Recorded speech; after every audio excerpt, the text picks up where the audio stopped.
be doing another theory crafting video here with Izzet Phoenix. This was the last version of Izzet Phoenix that I worked on the last time we picked up Izzet Phoenix. And I will admit, it did not go particularly well. I think we went 1-4, if that. And this was kind of like trying to emulate the combo builds without playing some of the other stuff. And then Jim Davis, kind of a couple months after this, picked up Izzet Phoenix and then went 4-1 with it. His build was a little bit unique, if I remember correctly.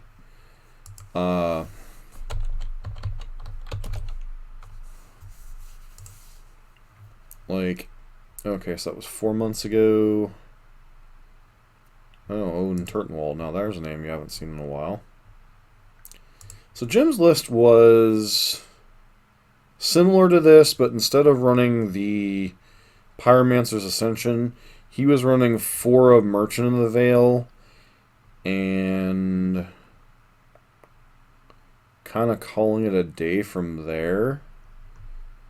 And the sideboards were fairly similar. Obviously, he wasn't running Gigantha with running level 1 of Bedlam Reveler, but not terrible either, I suppose. Oh yeah, there's definitely arguments for both. That's why I said neither one nor the other is necessarily superior. It just depends on what your preference is. But this is the deck we ended up on last time. So just as a starting point, but I've noticed, as the format's gotten grindier, it's possible that the deck can be rebuilt in a way that is relevant. So I'm going to kind of strip away the cards that are not what I would say are core Izzet Phoenix. So I think the core is the 12-1 mana cantrips, the 4 lightning bolts, the 4 mana Morphos, the 4 Thing in the Ice, and then the 4 Izzet Phoenix. Now this is what you would consider the core of the original deck outside of Faithless Looting. Obviously, Faithless Looting is banned. One of the things that led to Izzet Phoenix being no longer a deck. I don't know that the deck would have performed well anyway in the metas that have popped up since. I noticed, even before the banning occurred, that Izzet wasn't performing particularly well. So, like I said, this is kind of the core of the deck. And then the question becomes, what do you want to surround it with? So, the options are, some of the things that people have tried to surround it with are Ox of Agdonis, Pyromancer's Ascension. Where's the Ascension here? Alright, there isn't that many Pyromancers. Pyromancer's Ascension. Another card to consider is Seasoned Pyromancer, which I'll get back to in a second. And then you had Haggle, which is part of Merchant of the Veil, obviously. And then, it comes down to a question of... And then you had access to things like Izzet Charm and Chart a Course.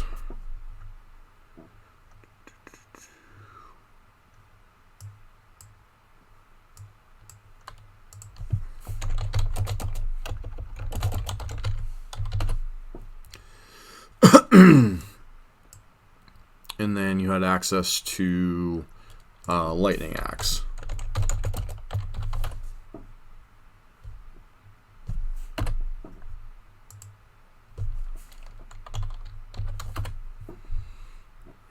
Yep, Lightning Axe is definitely the one I was thinking of. So, the problem I had when I was playing this deck the last time was Ascension and Aria Flame, which are the two tertiary threats that were played alongside of Thing in the Ice and Arclight Phoenix, were either ineffective or were getting bounced or were just too slow. Modern, I think at the time that I was picking this up, was a good bit faster. I think Prowess was really kind of coming into its own at that point. Burn was kind of everywhere. And it didn't feel like, obviously we weren't... The problem, like, people tried to feed this deck is that it needed to be as fast and as resilient as it was before. And it just doesn't have that resiliency without Faithless Looting. People were trying Ox to try to, like, feed off of that. And, like, have a way to, like, recoup your... Like, it's better... This is better than Faithless Looting on the back end for the most part, but is initially worse to have to cast for 5 mana if you can't discard it to one of your other discard outlets. And the discard outlets you have for Phoenix literally are Izzet Charm, Chart a Course, Haggle, and Lightning Axe. I think these are the only really playable ones. And Season Pyro, which I'll get to once again in a sec. Like, Izzet Charm, the problem I had with Izzet Charm is I was finding a lot of times with Izzet Charm that I was needing to interact with my opponent on turn 2. Like, you know, using the Spell Pierce mode or whatever. So a lot of times, like, Izzet Charm wasn't reliable. And Chart a Course was very slow and clunky. I'm not going to lie there. I didn't really try Merchant of the Veil much. And then Lightning Axe was only good when you were either playing against creatures that died to it, or you had cards to spare. And sometimes I just didn't have the cards to spare. Like, one of the downsides of, like, looting effects like Charm and the front half of Faithless Looting is you burn cards. So I think what I wanted to start with this time around is Pyromancer's Ascension just didn't go all that well last time, so I'm going to pitch that. I'm going to run like a Seasoned Pyro Shell and kind of go from there. And this may be crazy, but I think the format has gotten grindy enough that you can get away with like Seasoned Pyromancers as one of your primary things your deck is doing. And then I also think I want to get at least 3 copies of Merchant in the Veil, maybe 4. Just to try to hit as much consistency as possible. Kind of go like this. And then that leaves you with basically, if you want to run a couple Izzet Charms here just to, you know, just to kind of round things out. You know, run 2 Izzet Charms. That leaves you with 4 slots to play with whatever you want to do. So, you know, whether that be more interaction for creature decks, whether that be more interaction for, you know, like Blood Moon. Maybe run like 1 Blood Moon in the main deck. Like a Flame Slash or a Lightning Axe. How many discard outlets do we have at the moment? Currently have 2, 6, 10 discard outlets. I think that's more than sufficient.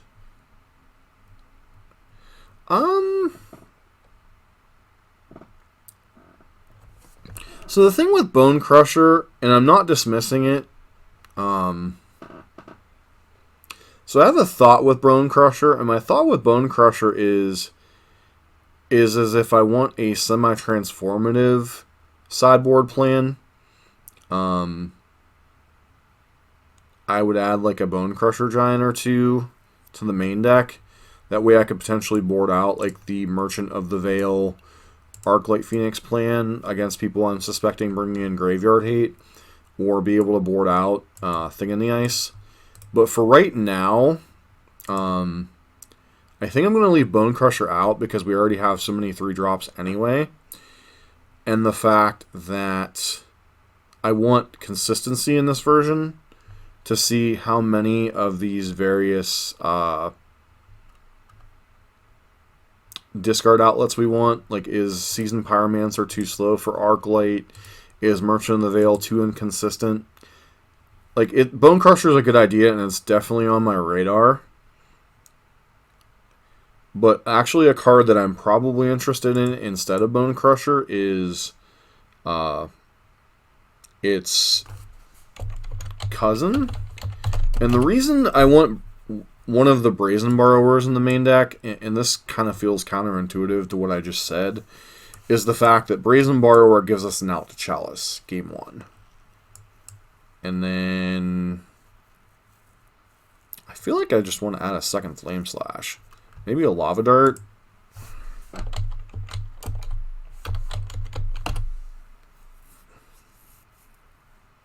No. Nope, I'm actually building a deck, Lucarian. So, I'm actually building, or attempting to slightly rebuild Izzet Phoenix for a couple matches tonight. So no, you're not coming in at the end. I'll probably have another, half hour, 45 minutes, maybe a little bit later. So, this is where I'm kind of at with this version. In the main deck, at least. I definitely want a couple copies of Mystical Dispute. I still want the Aria of Flames. Gigantha we can't play because we're playing Seasoned Pyromancer. Actually, maybe I'm supposed to move one of the... No. Sinkhole's a good card, but I don't think it's what we want at the moment. At least not 2 copies. I think I'm fine with 1 copy. 2 copies of Abrade, 2 copies of Gust, 2 copies of Blood Moon. We've significantly lowered the number of blue cards in the deck, so I don't know 12, 16, 17. I don't think I can safely run Force of Negation in this variant. 2 Gust, 2 Abrade, 2 Mystical Dispute. Probably want 2 Dragon's Claw. And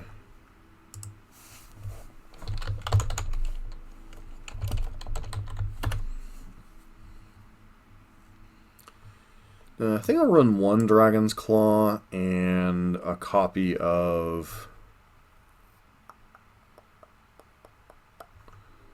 at least 1 copy of Anger.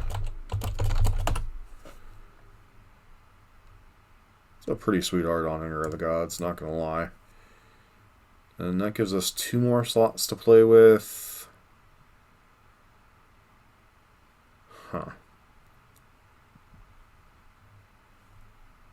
I think I'd love at least 1 Bone Crusher. And then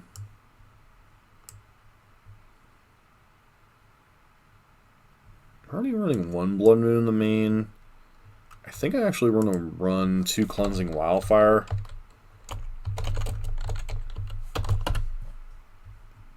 The problem with Blood Moon, specifically if you're trying to rely on it to stop Tron, is it's just not reliable enough stopping Tron, because our clock isn't fast enough. Even in the old versions of whatchamacallit, it wasn't fast enough. So I think we're going to try this kind of a clustery goodness and see what happens. Export.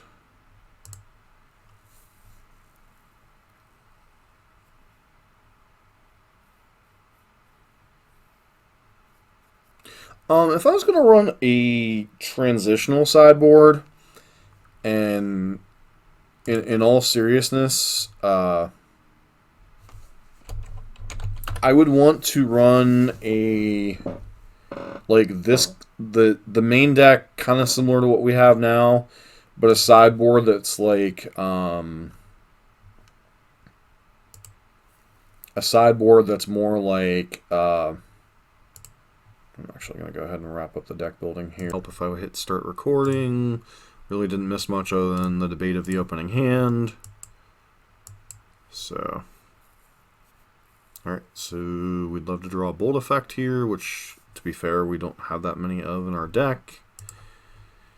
So, we're kind of going to go for the long shot here. We're going to Manamorphose. Oh, that's awkward.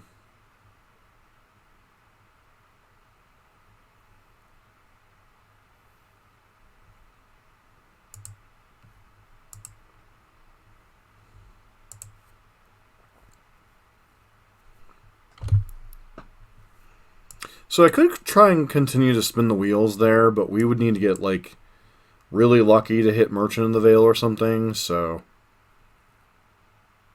Oh, Stone Ray deck, sure. Acute into Ponza. Don't I feel lucky? Well, I mean, that's a pretty good draw, right?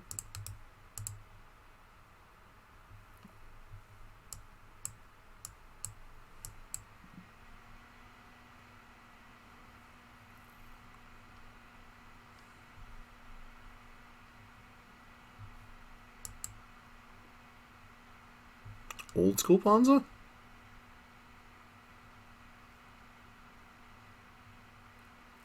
Bloodbird Elf?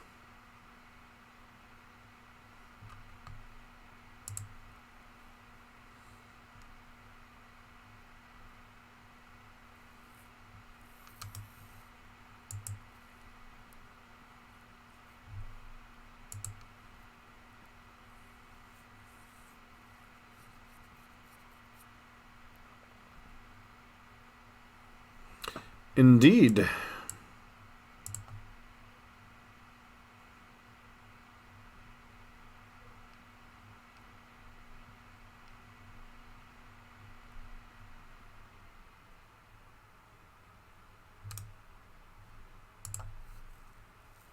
Index surgical extraction too is a little little wonky. Start by thought scouring ourselves. Maybe we'll get lucky and hit a Phoenix here. Nope.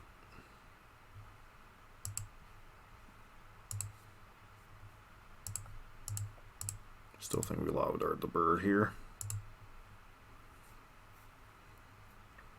The awkward part for them is I don't know that they can actually beat a flipped 7-8.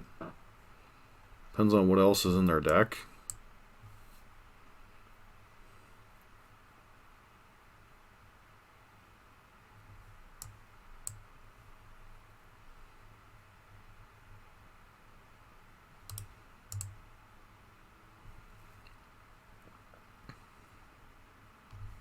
It's actually a pretty cool land in... What breed? Oh, just Acid Moss? Sure.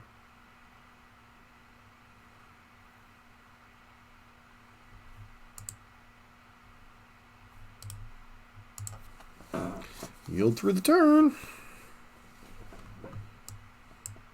This is like old school.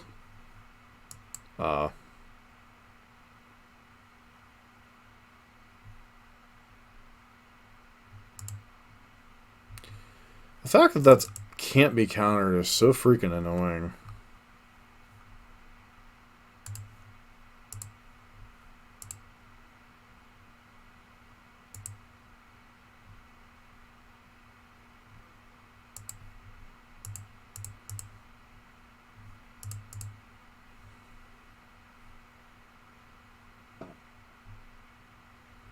Huh.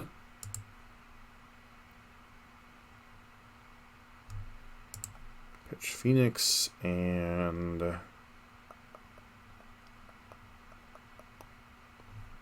guess Spyro.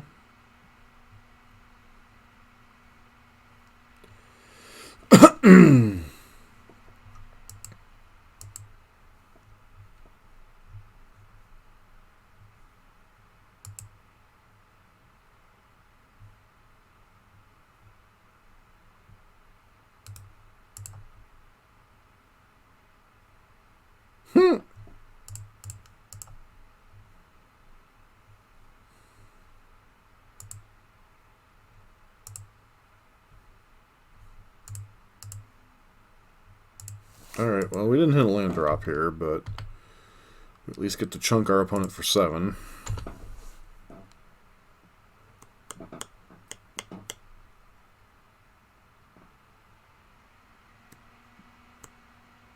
Come on, where's the Inferno Titan?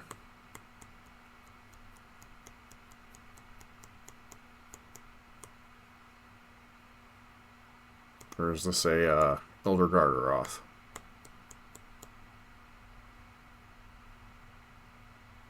Rager Worm.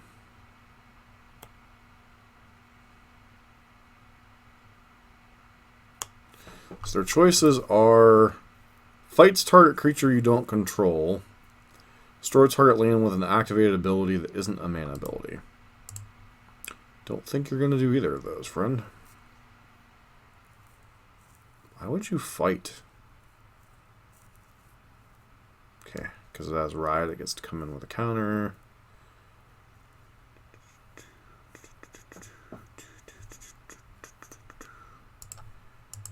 It's not correct, technically, but I'm wanting to see more of what's going on with our opponent's stuff.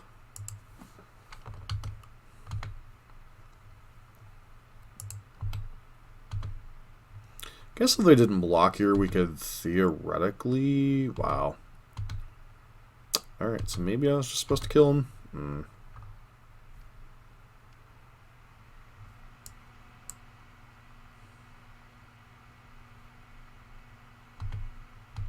Don't think they can kill us from here. Encroaching Wastes. Destroy target non-basic land.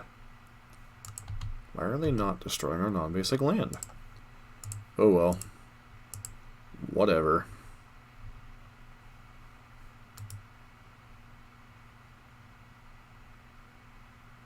Ah, pity the fool!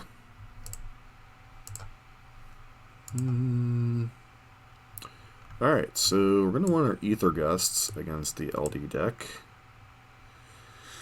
Problem is, like, we legitimately don't really know what our opponent's doing. Okay, no, we know what our opponent is doing, we just don't know what their win cons are.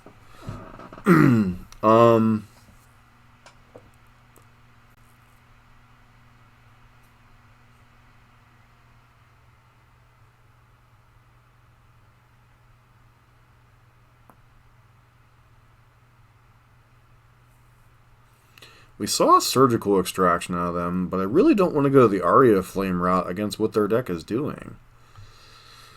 Ugh.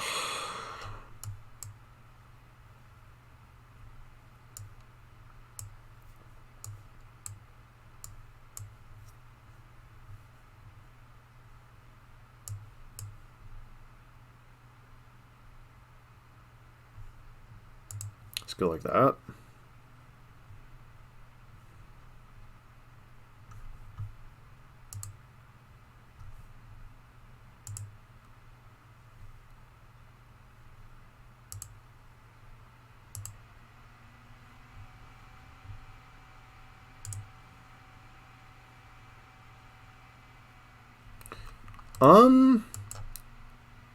What else could we have brought in but the Abrades?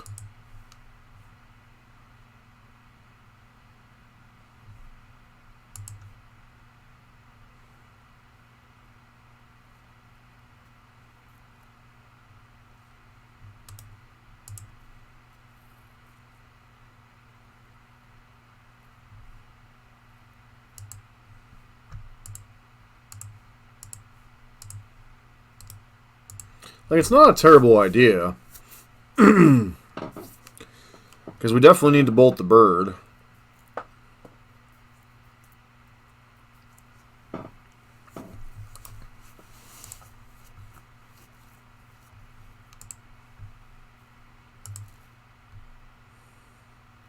So this was actually a mistake. We didn't see Blood Moon out of our opponent game 1, and given the fact that they're on a budget mana base, they may not be running Blood Moon, but I should have fetched an island here just in case. This way, if they like slam a Blood Moon on this turn, we don't get locked out.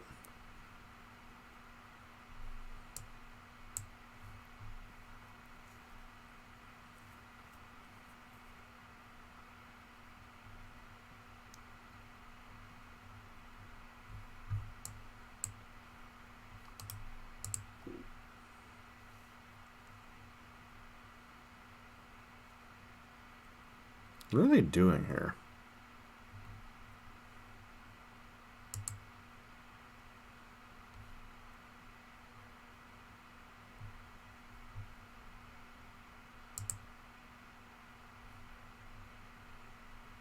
Alright, I'll at least take a look at it. See,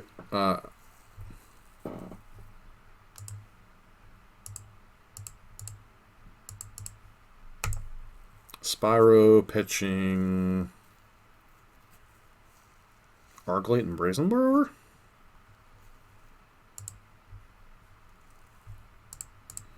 And if they want to surgical it, they can surgical it. It's whatever.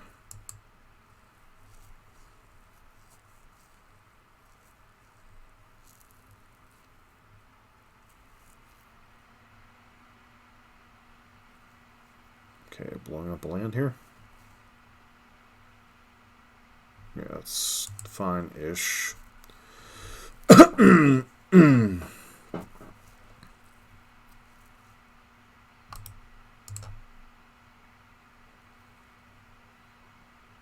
Ether Gust. Well, that's kind of awkward.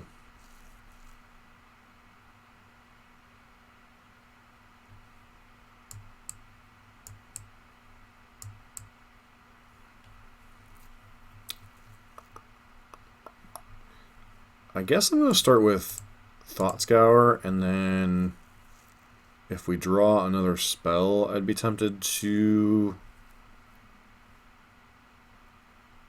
try to go for it here. But because we're in the situation we're in, I think we just use Ether Gust to try to time lock whatever their spell is this upcoming turn.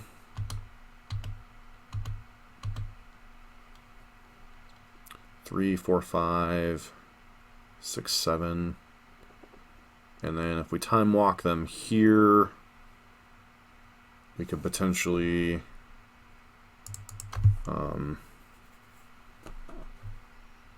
if we get a little bit lucky with our Manamorphose next turn, could bring back the Phoenix.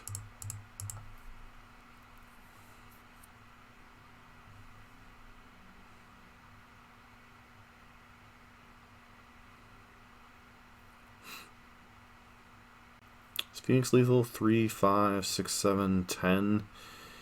I guess it's not technically lethal. So maybe I'm not supposed to bring back the Phoenix.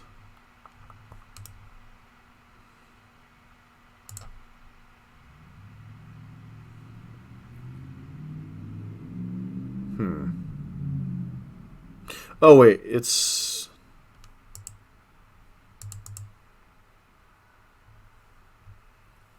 really kind of awkward, but I think I'm going to play Thing in the Ice first. Cast Manamorphose. And if we get lucky here, we can...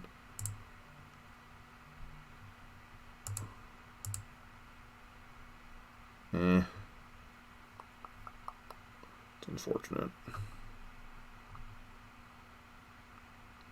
Because if we would have hit one more spell, we could bring back Arclight, and with the one of Lava Dart, it actually is lethal. So...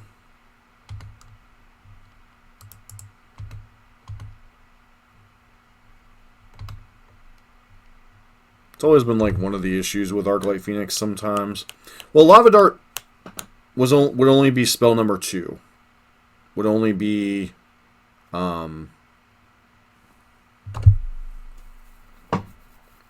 would only be spell number 2 for triggering Arclight. So we needed to hit another spell there.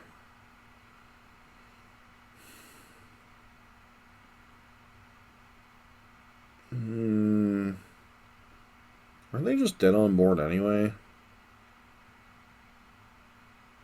Arclight plus whatever is just lethal, so force them to have a block there. They have a bolt, they survive.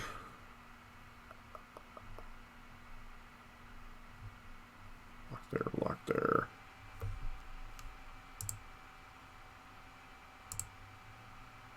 Alright, well that's one way to win a match, I suppose. Alright, we're back here for match number 2. I'm doing this one off stream.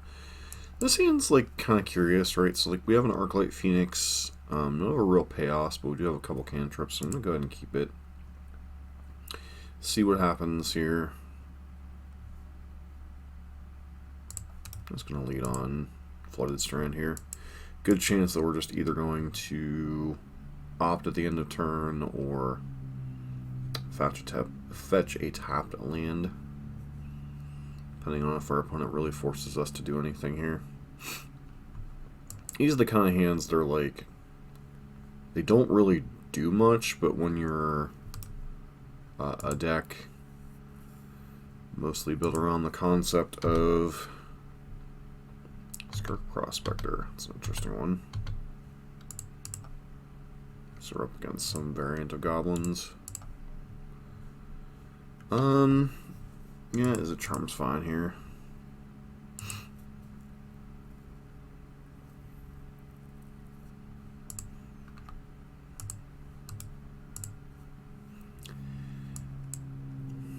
This gives us the most looks at Phoenix, I guess, because we get to go Izzet Charm, draw 2, pitch the Phoenix. Next turn, Thought Scour.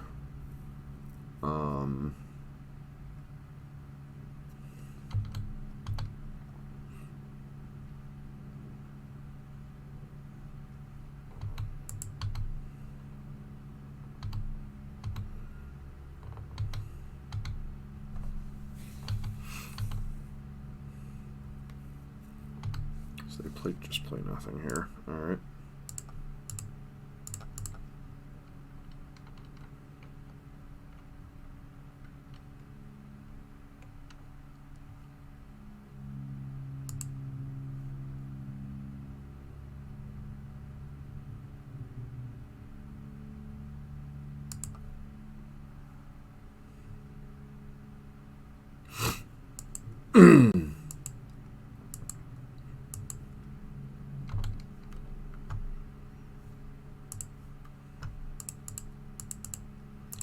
This is where the deck gets like so many different branches it can go off into. It's like, all right, which one do I keep here?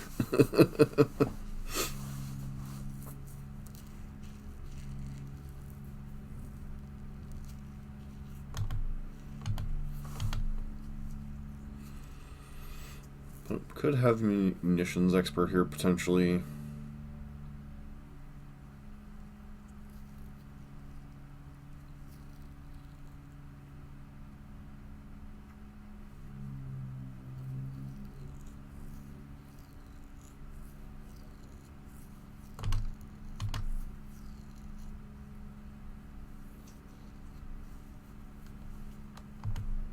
%, not blocking. Our opponent might be on like a budget variant of Gabos. They could easily have like munitions expert, Tarfire, or I guess if they had that combination of things, it would already be dead. They could have like bolts and stuff.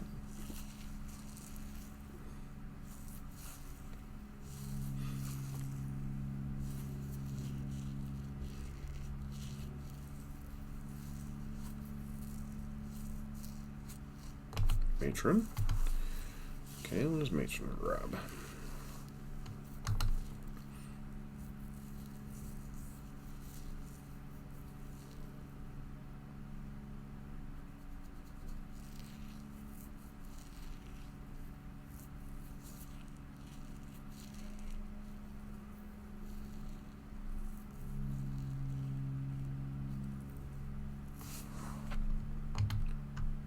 fetch another other steam vents in the deck. Doesn't feel like I'm gonna get Blood Mooned.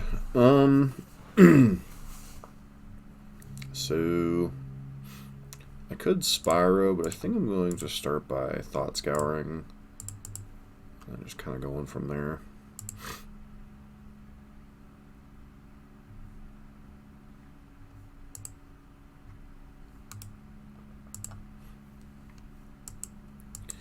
Let their opponent build out their board one more turn, and then barring like a Blood... Well, actually Blood Moon would kind of get us here a little bit, because we only have the one blue source. But if our opponent just like fills out their board this turn, I don't think it really matters. We have Bolt to interact if they have something that's like particularly threatening.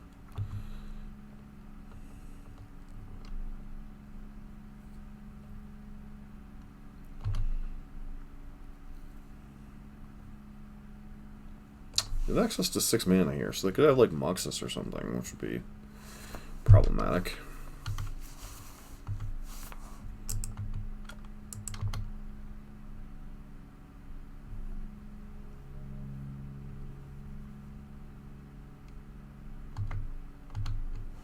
I think I just take the hit here.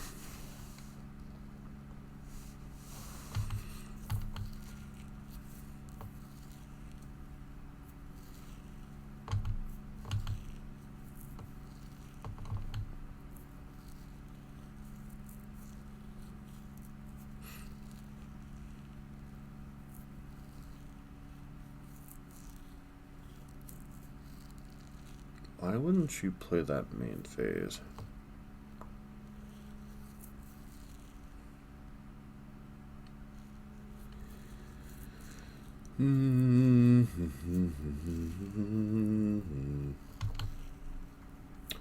Yep.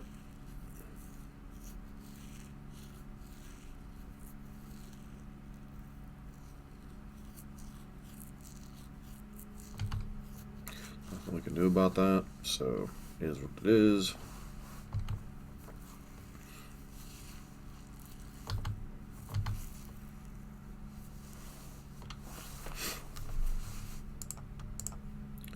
Looks like we're on the try to find the Phoenix plans.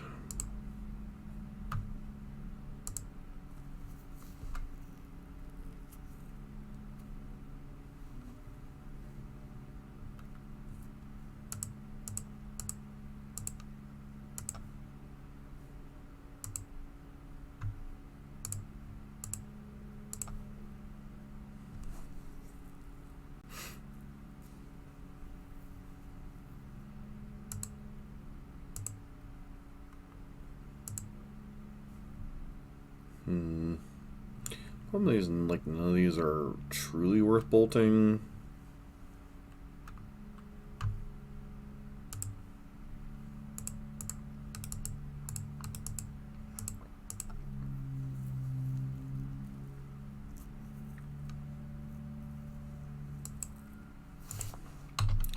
Get some Phoenixes back.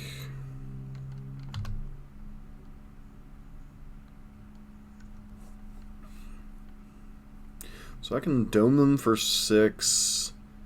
If I have any kind of Lord, I'm in trouble anyway, so I'm just going to go ahead and swing in for 6, try to race.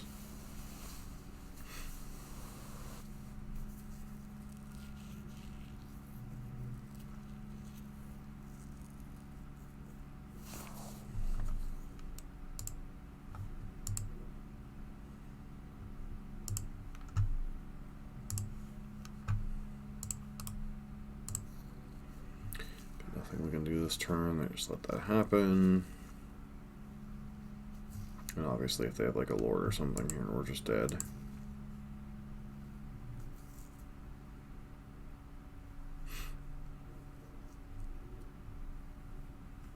I think Slinging Lieutenant would also be lethal here.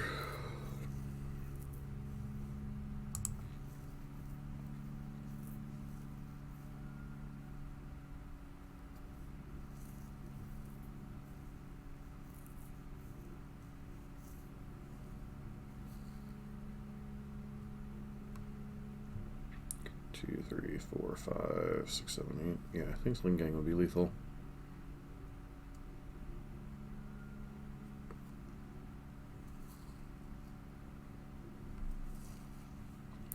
So there's some kind of like hybridized version of mono red gobos and such. Bloodman's pretty poor against them. Anger's pretty reasonable. That's pretty reasonable. Ether Gust is probably pretty decent. Dragon's Claw might be okay. A Braid could be a consideration. Reason Borrower. I doubt, given what the budget that looks like they're on, that they have Chalice. So I'm going to go ahead and board that out, especially with us boarding in a Braid anyway. So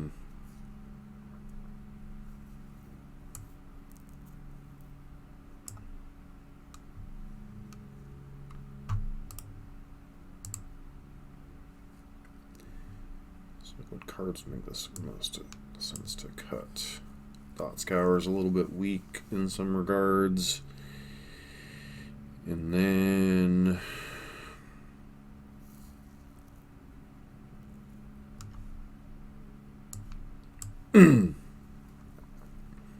like, don't get me wrong, Thought Scour is a fine card, but not really enabling as many Arclight Phoenixes, and Arclight Phoenix could definitely be a card that is weaker in this particular configuration, especially if our opponent brings in like any type of graveyard shenanigans to deal with it.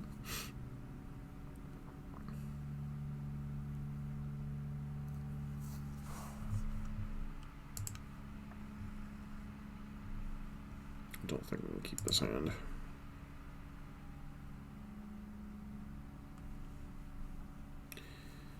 I guess we keep this one, put back, what, Thought Scour or Merchant?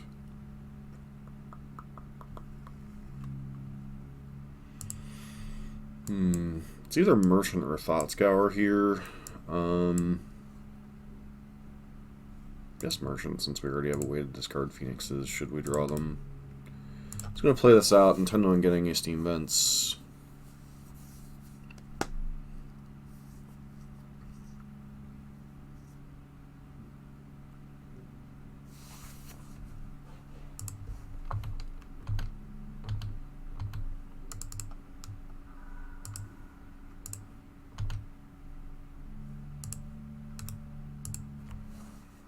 Pass here.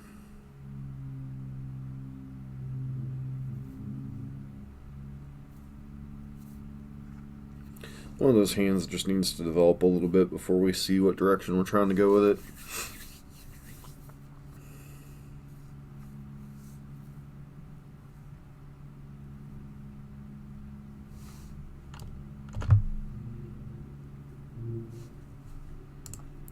Gonna fetch the basic island and pitch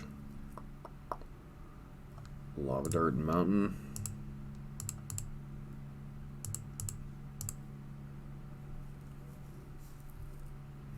Like Lava Dart we can get value on later. And Mountain, obviously we're getting to the point where we probably don't need that many lands.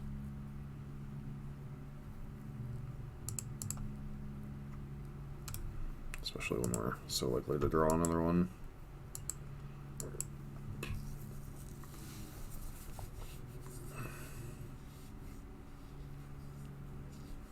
It's like our opponent might have kept either a reaction heavy hand here, or yeah, that's fine. I'm cool with that in the graveyard.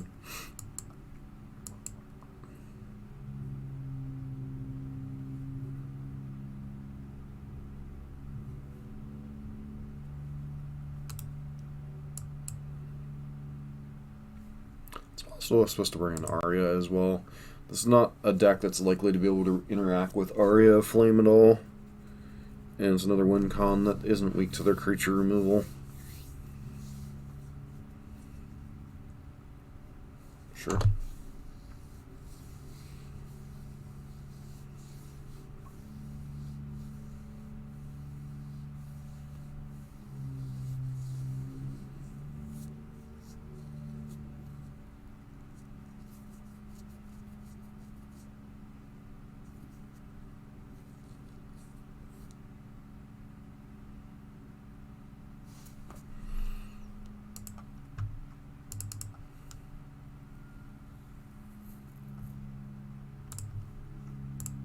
Start by casting Op to get a better idea of what we're working with. Down to the bottom.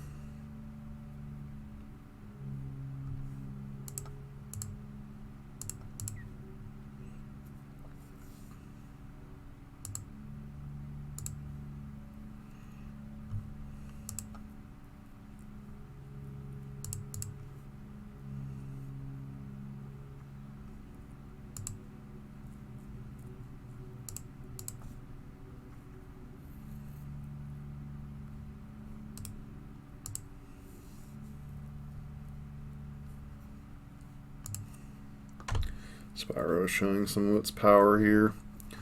Problem is we still haven't hit like a thing in the ice or anything, and we are running a little bit low on resources. So, I mean, like, Spyro tokens are going to be able to buy us a lot of time against this kind of a deck, potentially, but, you know, we do need... This is, like, one concern of this build, is there's not a lot of power to it. Like, if you're not turning into a quick thing in the ice, or you're not... like, this deck has the ability to go much longer than some of the other builds, but it's also very, has a lot of air. Like, the Ascension version, you know, you're generally working towards something. The,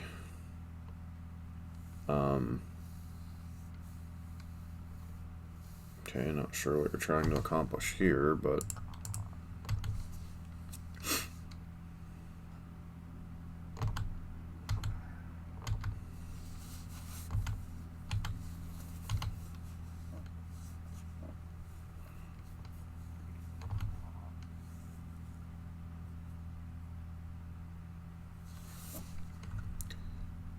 I mean, like, the particular problem with this hand that we've seen so far is we've seen, like, 17 cards and haven't hit either a Thing in the Ice or an Arclight Phoenix.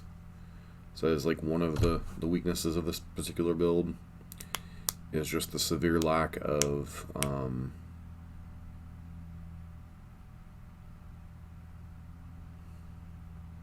I guess that was always one of the issues with Arclight, right? Was...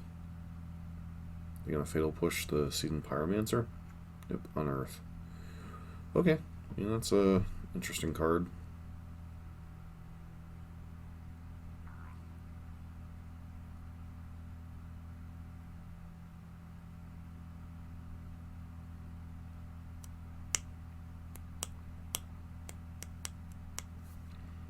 Unearth is certainly a card that we could consider running in some small numbers to get back Pyros and things on the ice. Cling, also a card that could see some amount of play. We're just going for a wide board. I mean, I guess that makes sense-ish.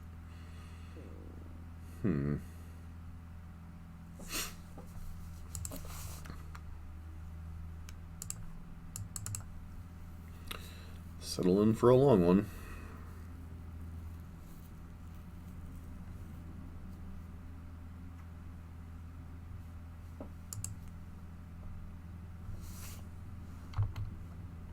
I'm going to go ahead and attack with Seasoned Pyro. If they want to trade off 2 goblins for whatever, that's fine.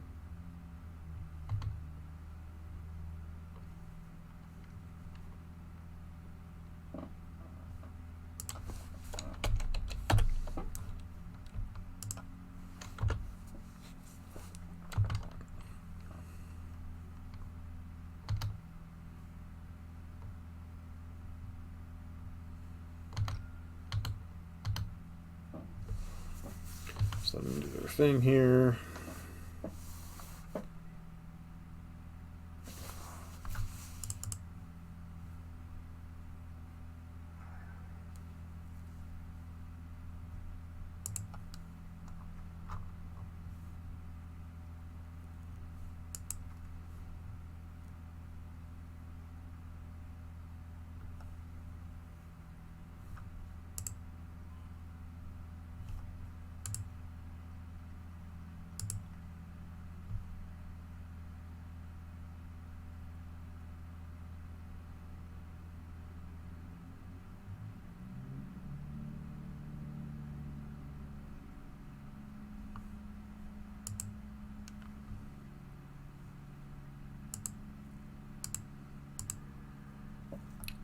Chain Whirler, which is kind of annoying, but it's also whatever.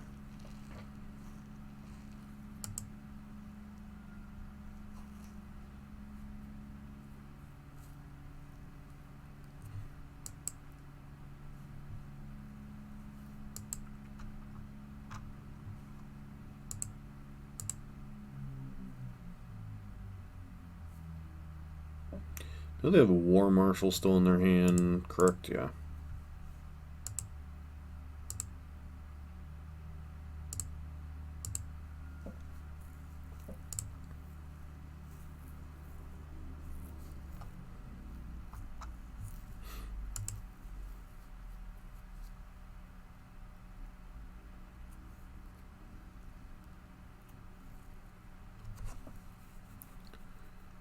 One of Anger would be pretty good here. Are they really gonna Goblin Grenade us? Yep, they are. What'd they sack? Token.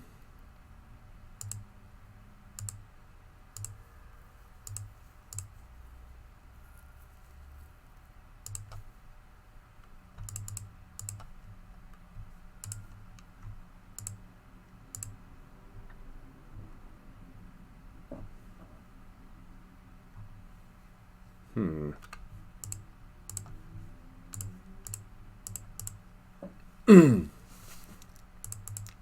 yes.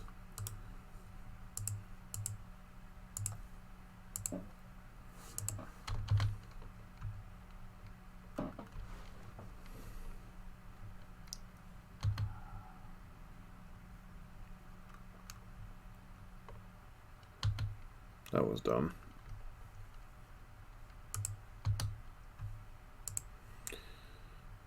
Okay. I cast the wrong end on the wrong target. So let's not compound our mistakes. Let's just bolt the stupid thing and move on with our lives, shall we?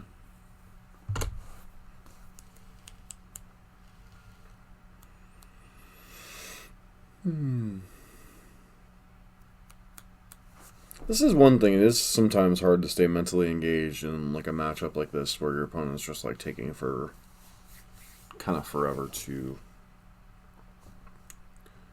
work on things.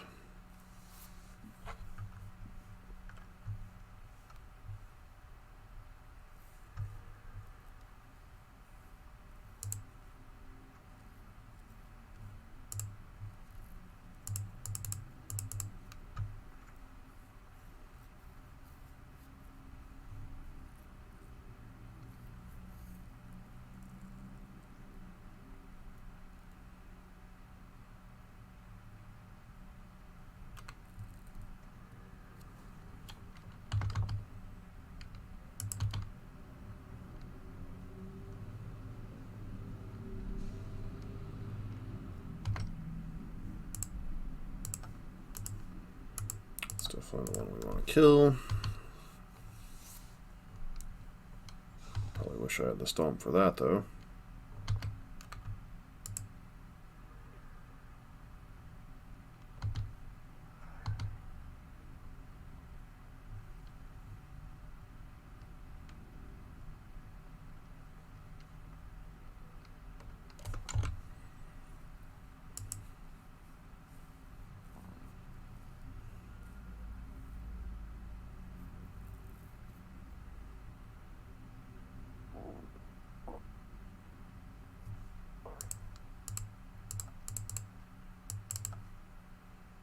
Let's hard cast the stupid thing.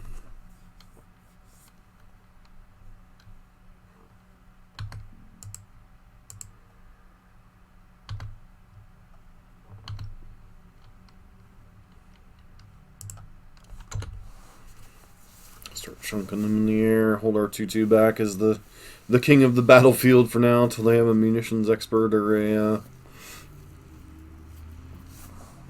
any of that kind of nonsense.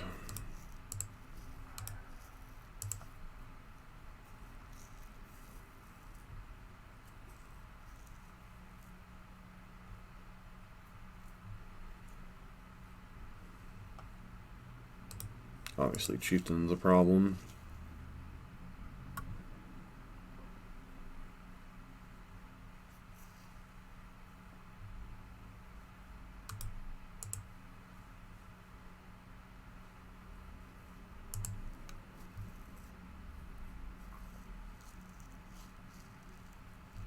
So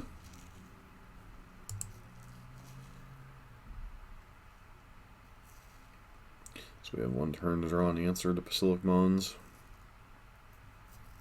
Before they just kind of get to go crazy.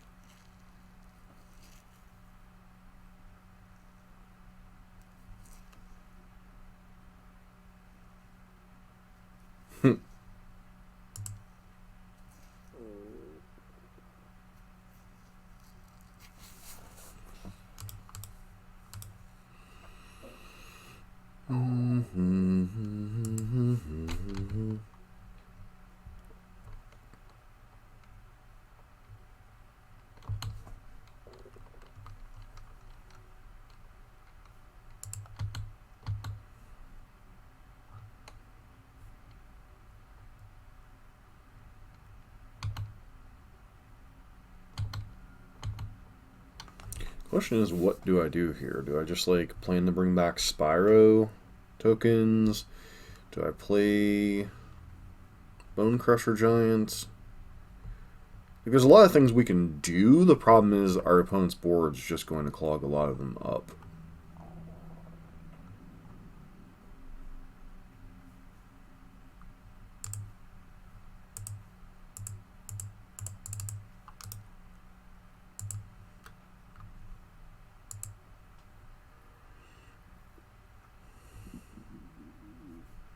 Hold on to Merchant in the Veil in case we like need to rip like some combination of spells here really soon, because this Basilic Mons is going to take over the game slowly but surely.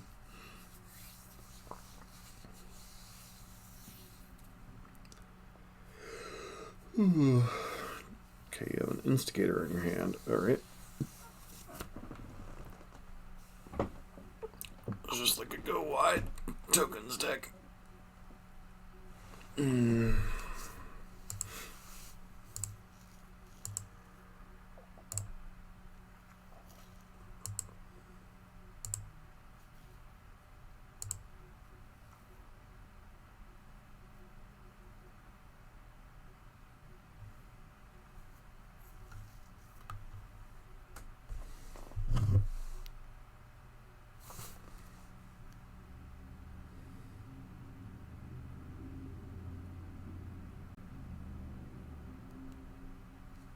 Alright, what you got here, friend?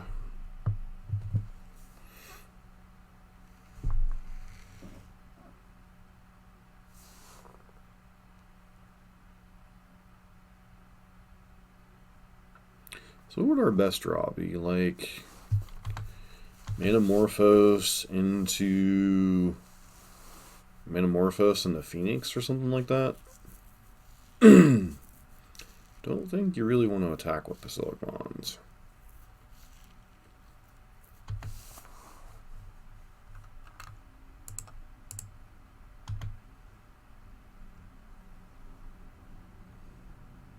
It's possible I'm supposed to be blocking with Spyro here.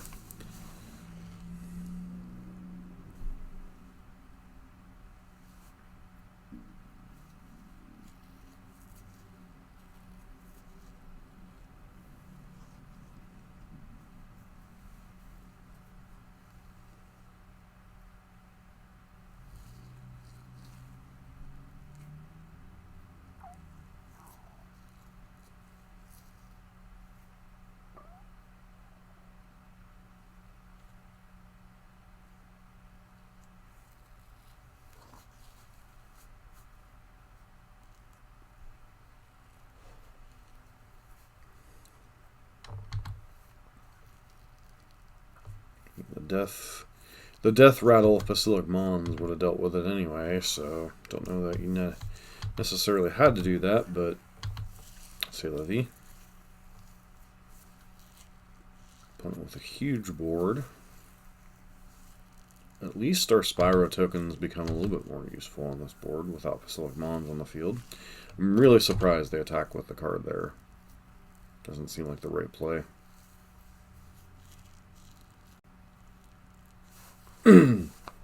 Alright, so we're going to start trying a chain here.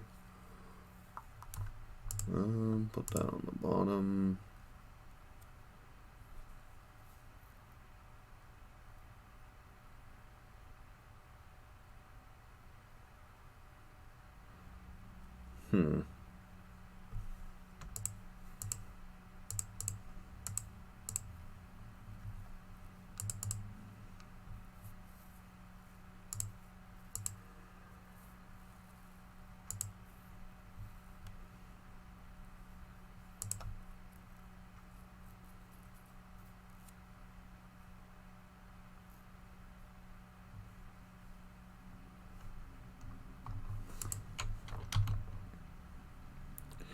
As long as we can stay alive for this turn, we're just going to win next turn, most likely, so I think I'm okay with this. Like, this is a game we really didn't do any of our things, and we're still able to, like, kind of clog up the board and draw through enough cards that we're just going to stay alive, potentially.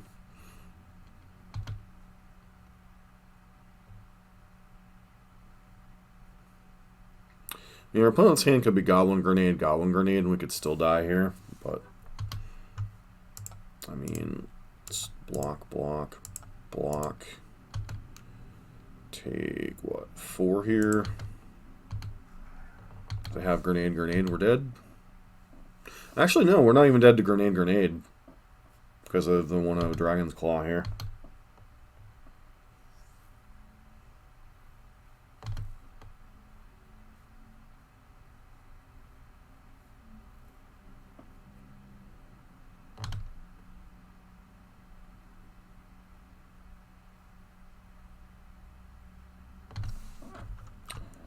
Yeah, got a 10.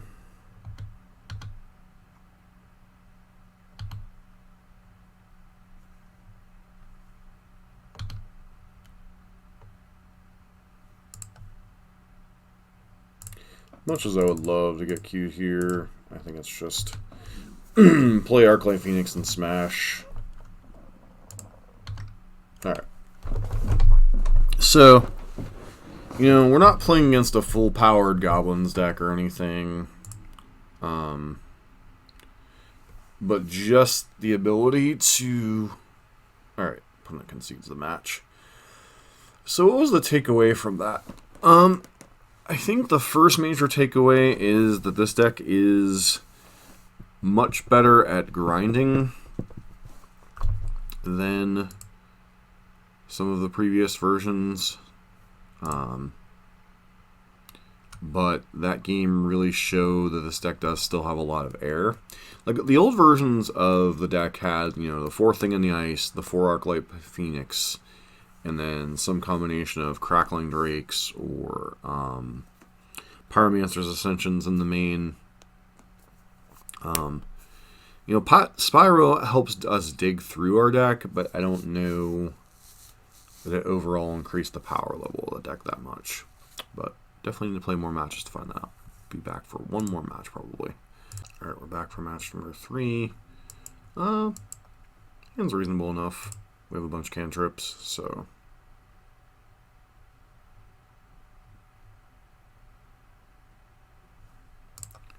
Lead on Serum Visions.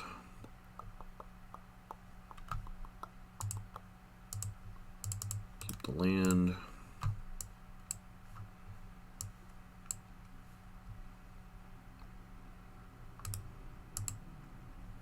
Okay, Tron of some kind.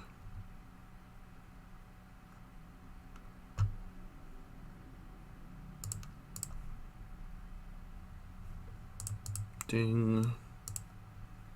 Play that one, crack it. Or, what do we grab here? Island?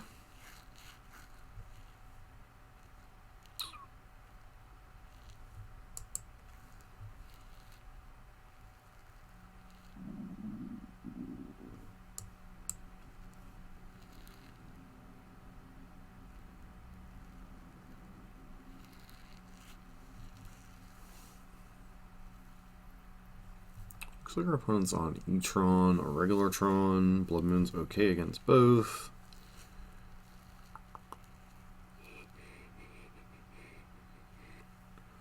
honestly a question of, do I grab... I guess we just grab Basic Island and Serum Visions. Might need another red source, which is kind of crazy. I think I'm in the market for both those cards, ironically.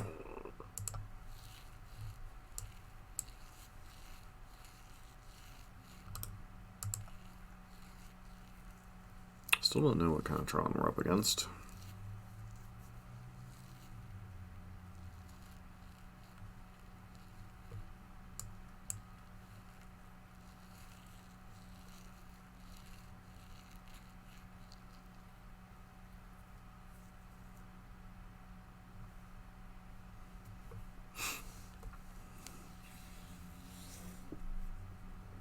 So I think we go Blood Moon into Spyro the following turn.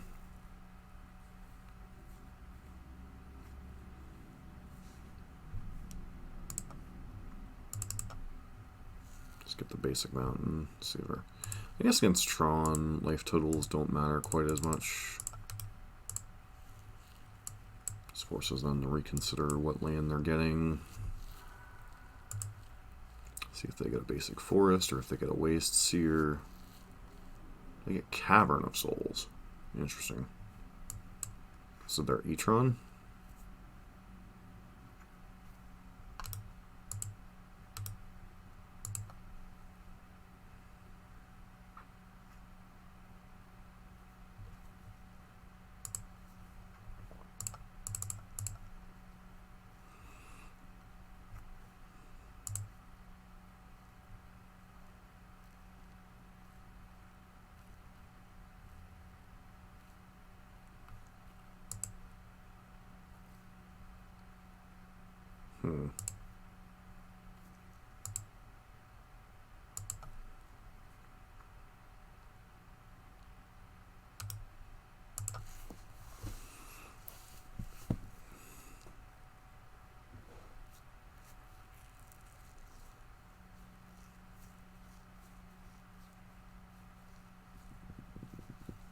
Feels like this is definitely not the game you want to be trying to grind. This is the game you definitely want to be getting your opponent dead.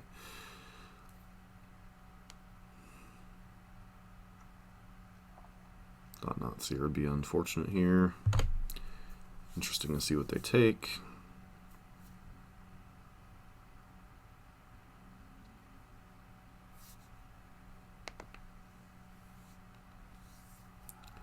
Take the other Spyro.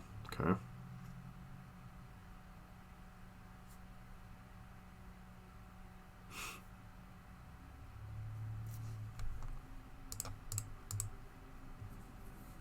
See what we hit here. Red. It's unfortunate, but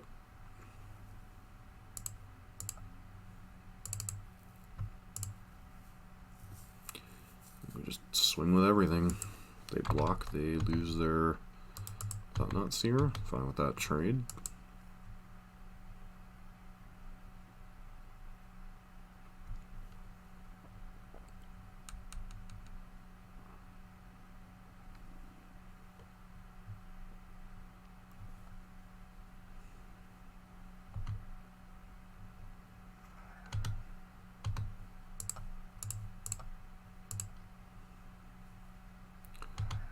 Alright, we draw Serum Visions, not terrible.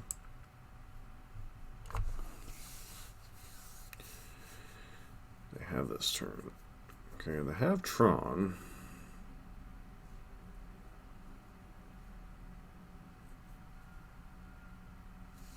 Interesting.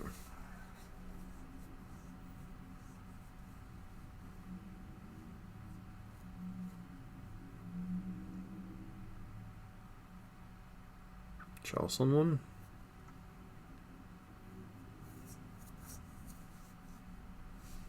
It's mighty unfortunate.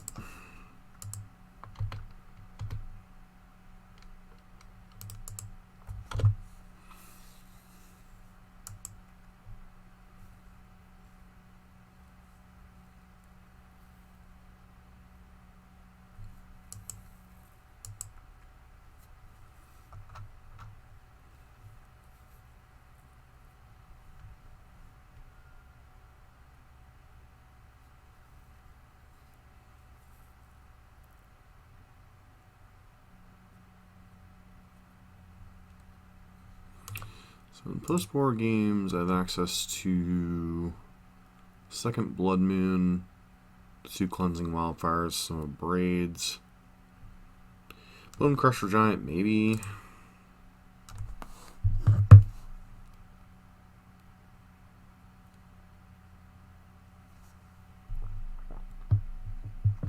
Alright, so 1, 2, 3, 4, 5, 6. Sure, hopefully they swing.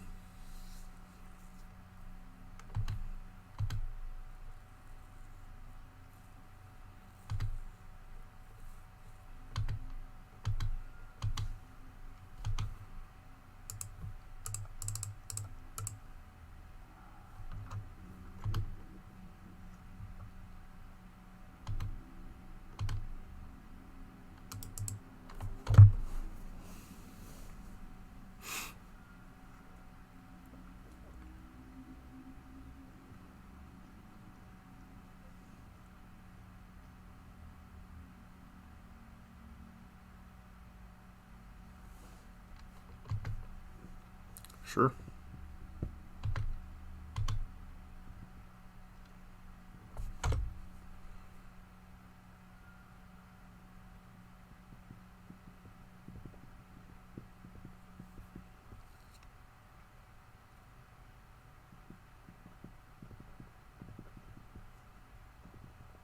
Well, I mean, this is a turn we kind of got to go through things, right?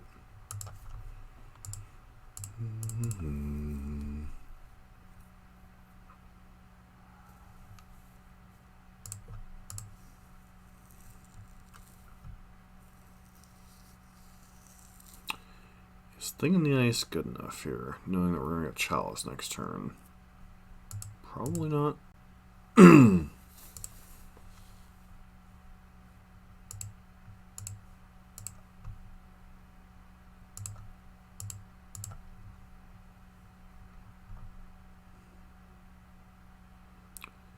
Really hoping to spike some Phoenixes here.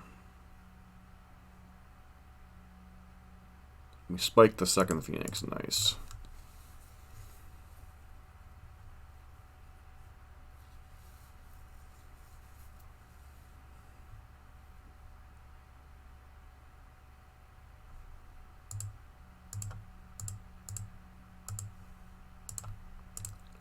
Just put an emphasis on it. Bolt you, go to combat, and kill you. Alright.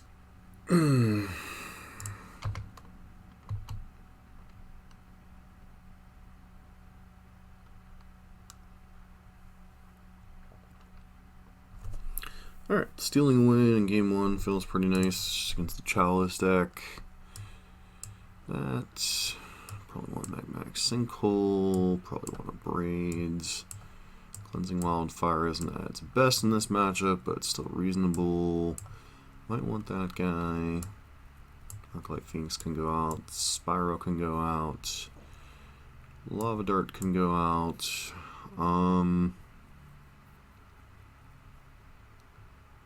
Izzet Charm might be okay.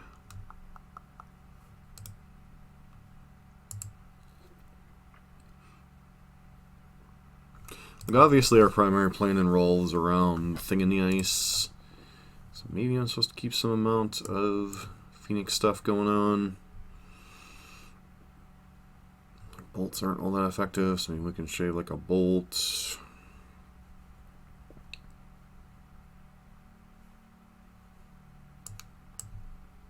Try it like that.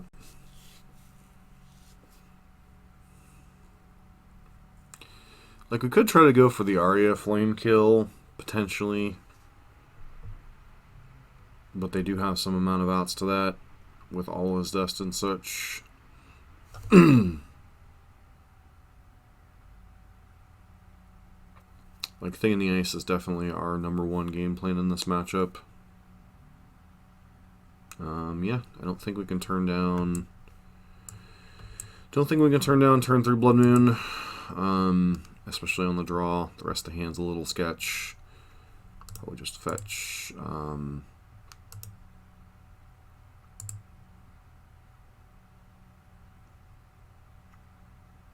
Sure.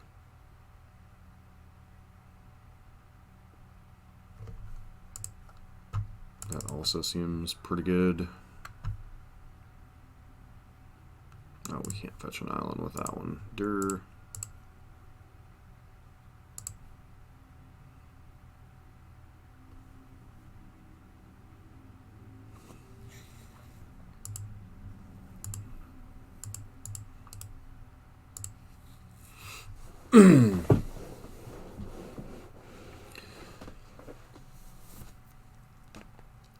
So we get to set up potentially our best draw against their deck, as long as we don't get Chalice locked.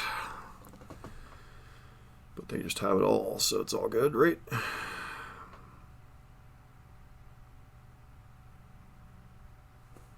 Yep, sure.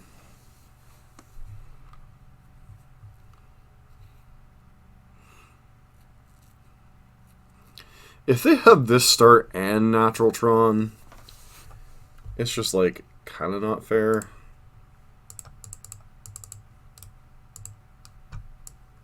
But c'est la vie.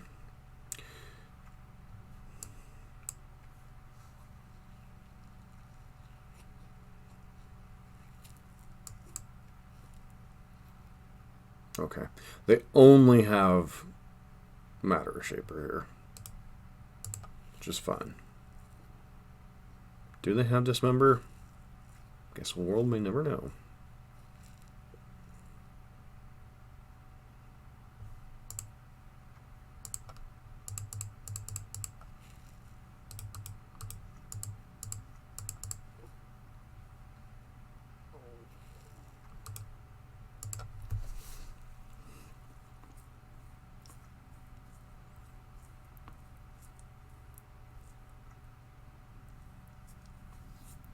Alright, they have the wastes.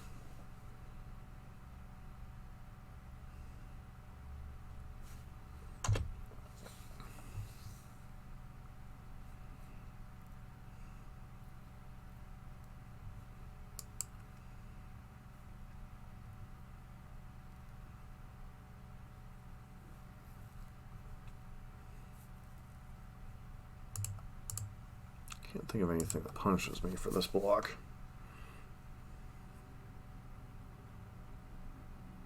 Because if they had Dismember, they would have dismembered already, so...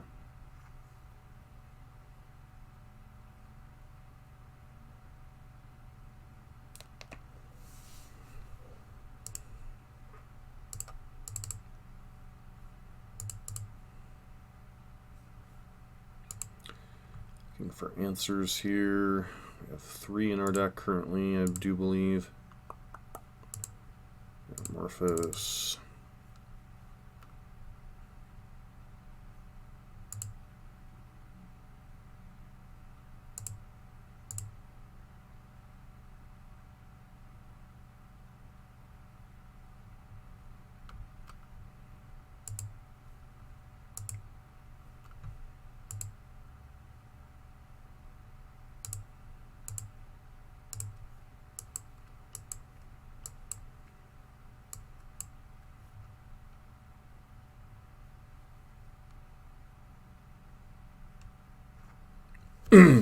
If they've really been that patient with the Dismember, God bless them. Sure.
We draw every turn.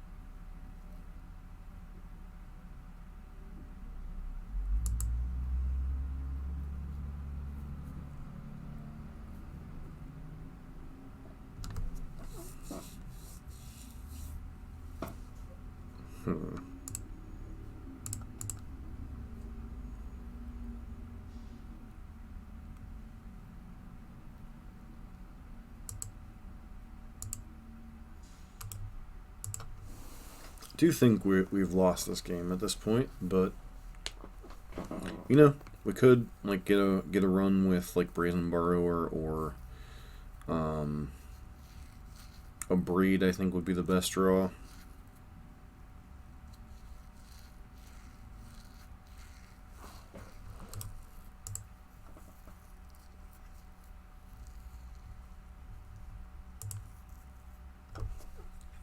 It's possible I'm supposed to board an Aria Flame because Seasoned Pyro isn't particularly good in this matchup.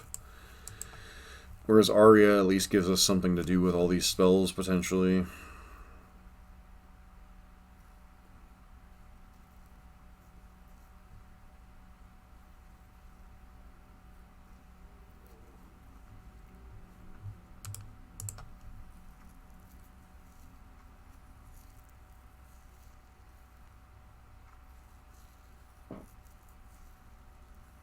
You're paying too much mana for your Matter Shaper. There you go.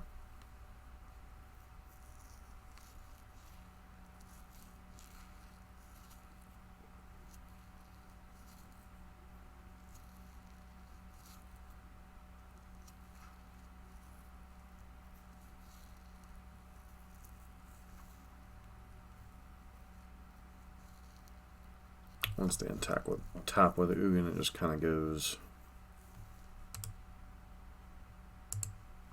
crazy from there. We're just too far behind. We need like double a Braid to get out of this and a Chain of Phoenixes, and that seems like very unlikely.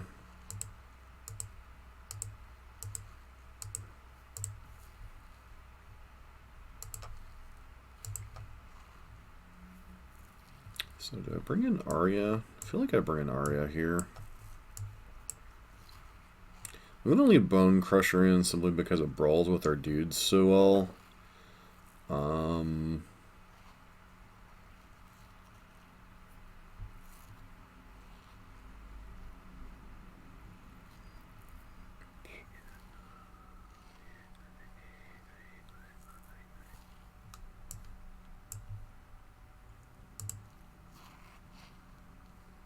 Like, our burn spells are pretty bad in this matchup. The only card they specifically, or Bolt specifically deals with is Matter Shaper and Walking Ballista.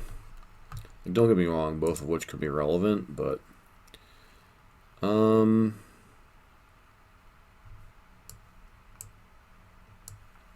we have a cantrip heavy hand with no definitive game plan against a Chalice deck. I guess we keep, because if we hit a second land, we can hold up Izzet Charm potentially. This hand is risky though.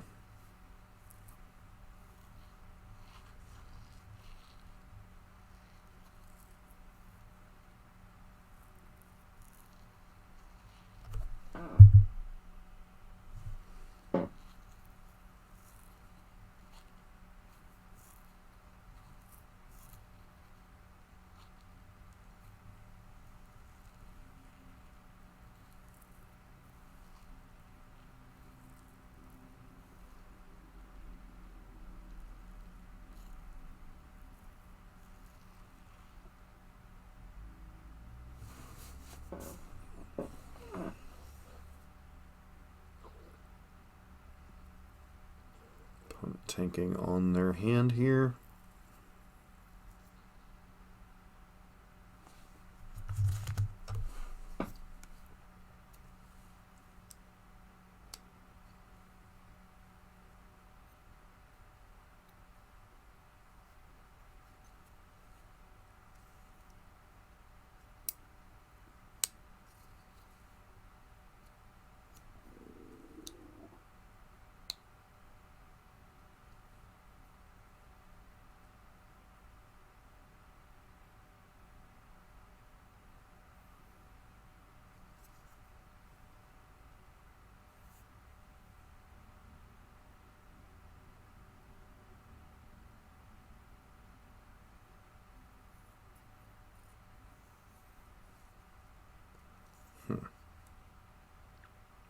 Okay, they went to 6.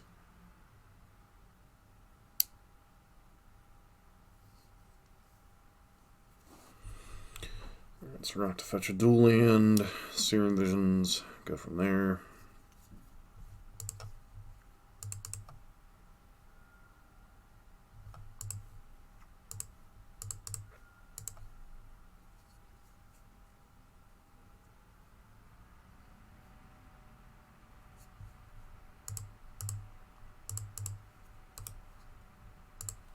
Gives us somewhat of a game plan.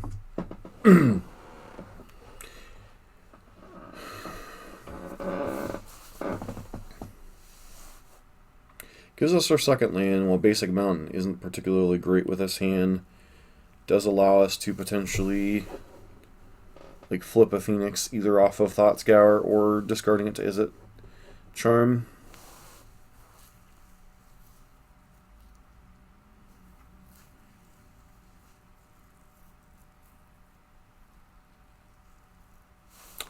Yeah, it's a thing.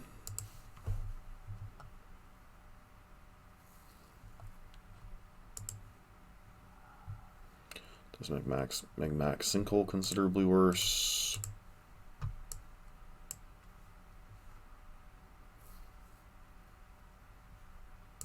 Stop during our upkeep just in case. Okay, yeah, this we don't particularly care about.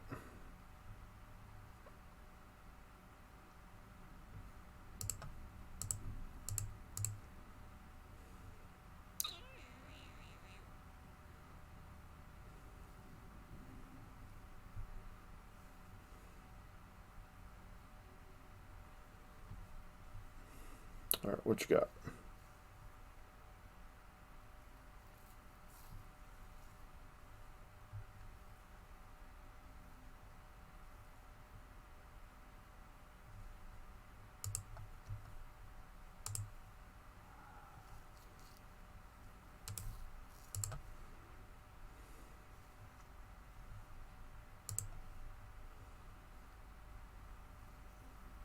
Land, please. Blue land in particular.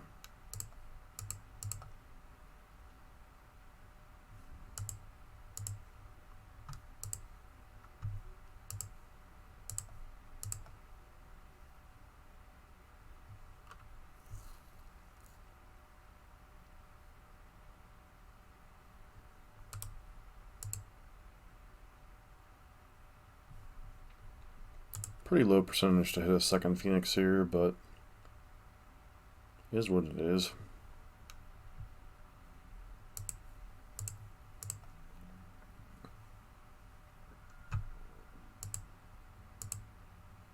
So basically you brought in Relic to deal with Phoenix and it failed its mission. Cool.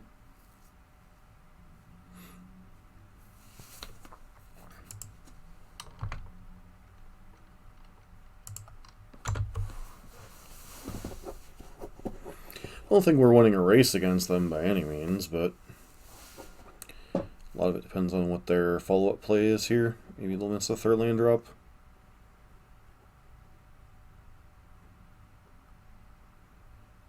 TKS would be unfortunate. Question is, if it's TKS, what do they take here? Do they take Spyro or do they take Magmatic Sinkhole? Feels like they gotta take Sinkhole, right?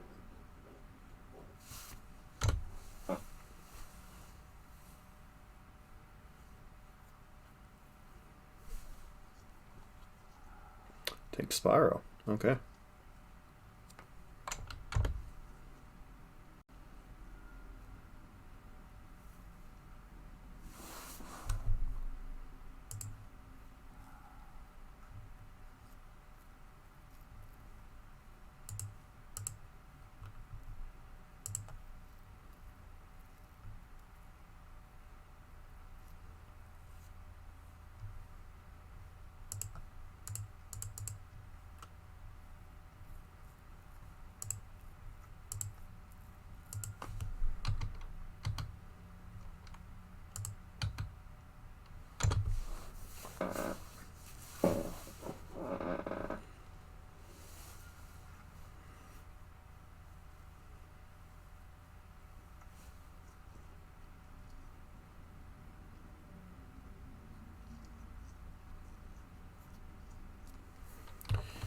Matter Shaper is kind of irrelevant here.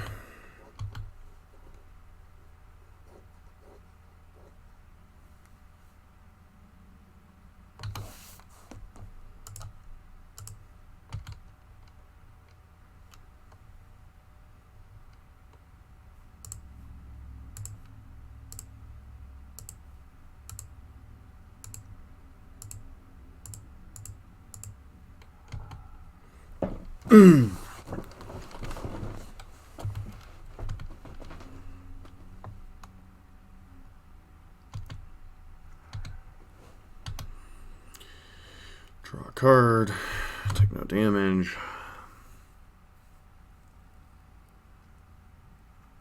Okay, sure, whatevs.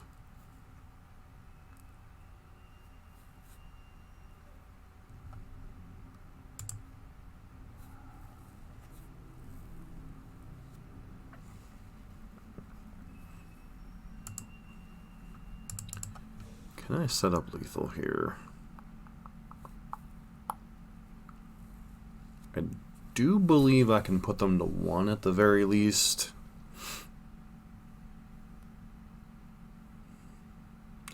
So I can start by casting Opt.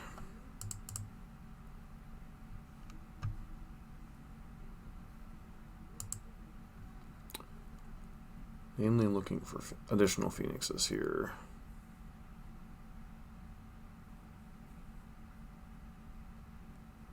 Because the way we get to stack it, we get to... Okay, let's go on to the bottom.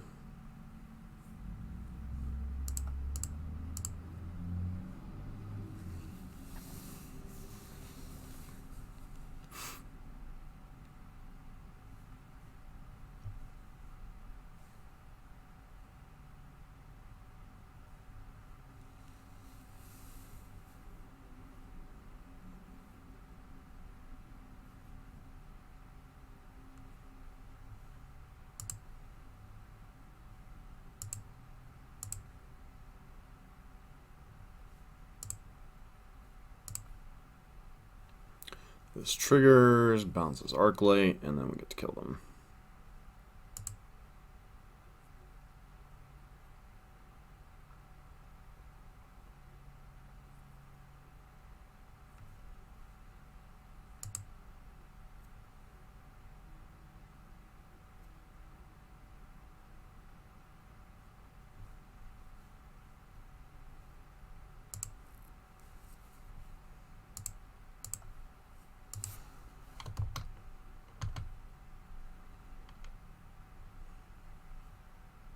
Nice. Yeah.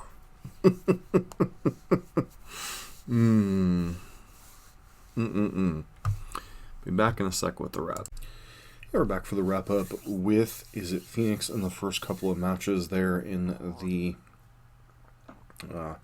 tournament practice room. I do have a bit of hindsight as I'm doing this wrap up after a league. And the one thing I will say is this shell feels much more consistent and able to grind in the fair mid-range matchups, which is definitely a thing in the modern format right now. I think one of the problems with the last round of Izzet Phoenix decks that I tried out with like the Pyromancer's Ascensions and whatnot was the weakness to Graveyard Hate and the weakness to running out of gas. There's a lot of games where, with Izzet Phoenix, especially once the banning of looting, you actually run out of things to do with your mana, things to do with draw steps. And for an 18-land deck, you flood out a lot. You know, your deck is all cantrips, you see a lot of things, and you know, you just need things to do with your mana. You need to continue to pour the gas, you need to do the things. And Seasoned Pyromancer goes a long way towards doing that. You know, on its surface, it's not the most powerful card. It can be a 3 mana 2/2 that loots you some cards, loots away some lands, draw some cards. It can also be a 4 mana or 3 mana 4/4 or 4 power, loot away some cards you can't cast. You know, it's similar in scope to what Bedlam Reveler would do in a deck like this, but without exposing you further to graveyard hate, and a little bit slower. But I think the fact that the format, the modern format, has slowed down some, it's fine that you don't have a crazy turn 2 Phoenix draw or a extremely fast Thing in the Ice flip. I think with the bolts and a little bit of other interaction that you can pull out of the sideboard, a lot of times you can slow the game down enough that you can flip a Thing on the Ice over a couple of turns. And, you know, the centerpiece of the deck is still Thing in the Ice. I think that's one thing people got misconstrued about the Phoenix decks is that, and something I think I might even had problems with at points, is Thing in the Ice, it was always the centerpiece of the deck. It was the centerpiece of the Thing Ascension decks, you know, that were the original, like, precursor before Arclight Phoenix was printed. You know, it was always like when Thing in the Ice was good, the deck was good.